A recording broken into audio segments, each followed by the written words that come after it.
Beralih ke sorotan lainnya, saudara, sejumlah anak muda yang tergabung dalam Daurut Tauhid Peduli Aceh menggelar bazar amal Palestina dengan cara menjual pakaian muslimah namun dibayar dengan harga seikhlasnya. Hasil penjualan pakaian ini akan didonasikan seluruhnya untuk masyarakat muslim di Palestina. Anak muda di Kota Banda Aceh memiliki cara unik untuk beramal. Mereka mengumpulkan pakaian layak pakai dari donasi ibu-ibu yang bisa dijual kembali. Metode penjualan yang mereka gunakan yaitu ambil sepuasnya, bayar seikhlasnya. Hasil penjualan pakaian ini mereka donasikan seluruhnya untuk masyarakat muslim Palestina.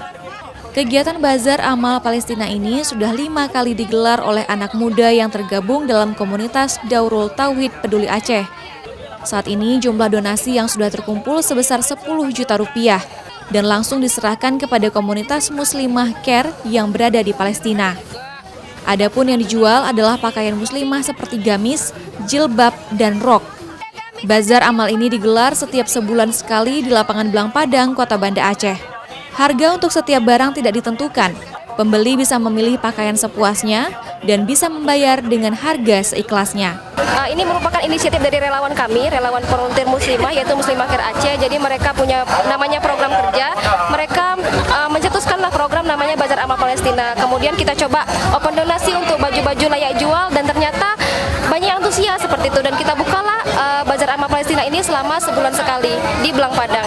Selain menjual pakaian, mereka juga melakukan galang dana berupa kotak amal. Saat warga Kota Banda Aceh sedang berolahraga di lapangan tersebut. Kegiatan ini merupakan wujud solidaritas anak muda Aceh untuk membantu masyarakat muslim di Palestina yang sedang berjuang.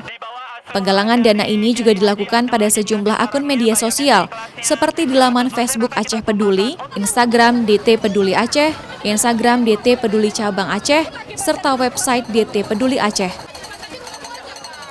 Nova Misdianti, Kompas TV, Banda Aceh.